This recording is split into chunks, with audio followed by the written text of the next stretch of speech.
Hello and welcome to a new episode on Sadhana World Foundation.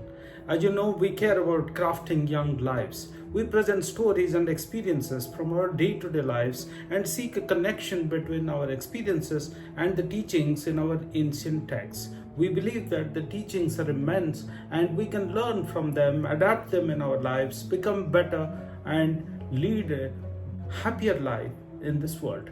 Recently, I had an experience. I was chatting with a dear friend of mine. We were trying to solve a problem that commonly impacts both of us. I believe that I had a solution which was good for him and good for me as well. But my dear friend doesn't agree with my point of view.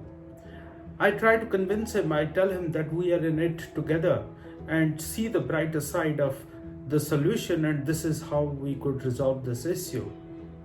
But my dear friend tells me that we are not in it together. I am shocked.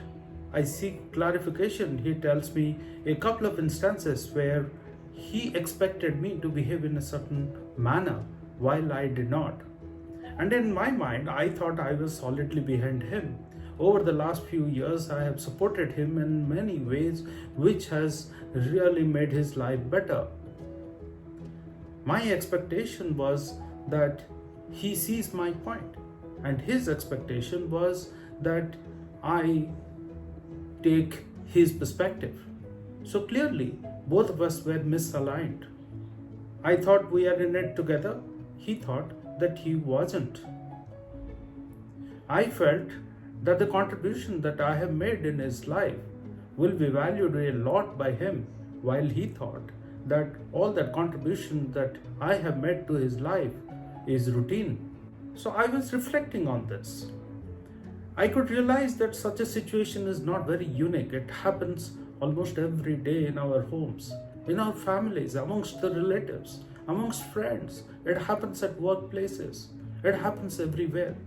Probably this is a scenario which has been there right from time immemorial in the human civilization.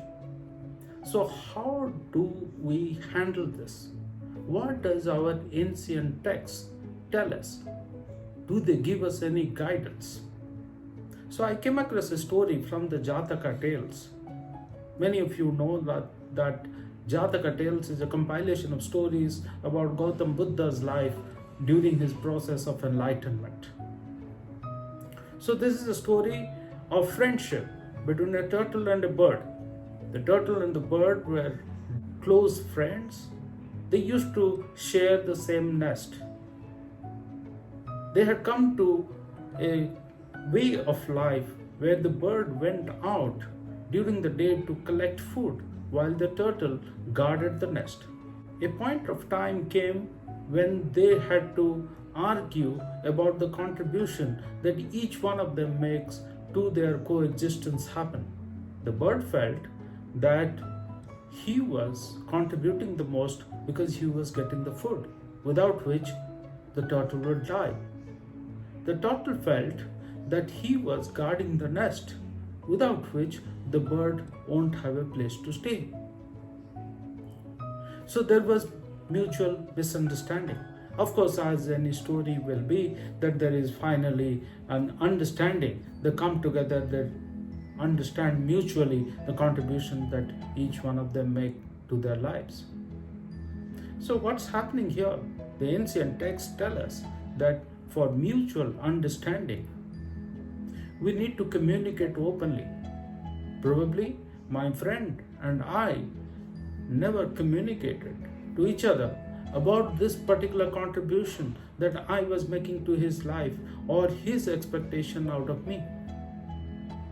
Secondly, I felt that we were not really empathizing with each other enough.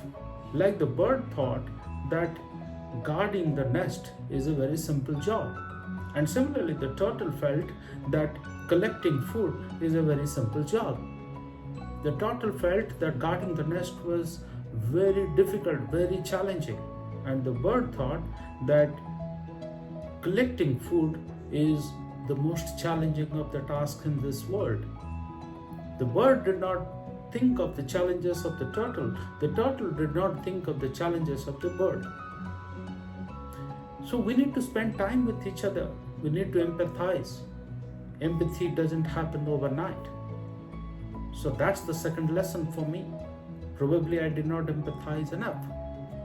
And thirdly, I think is very crucial in today's life of hustle and bustle that we all live. We don't give time to the others. We simply don't have adequate space in our lives to understand, to give space to others, to stay, to co-live with us. Forget about patience, forget about tolerance. Many of us are becoming so self-centered that we don't have time for the others. If we don't have time for the others, how will we empathize with somebody? How will we communicate with the others? The human spirit is that of tolerance, is that of interdependence, is that of coexistence. I think many of us as young people, adults, we seem to be forgetting the value of the human spirit. Probably our schools and colleges, universities, homes and families are not talking enough about the sense of community. Ladies and gentlemen, my dear children, thank you for thinking about this on this occasion of Diwali, which is a community festival. I look forward to our future conversations.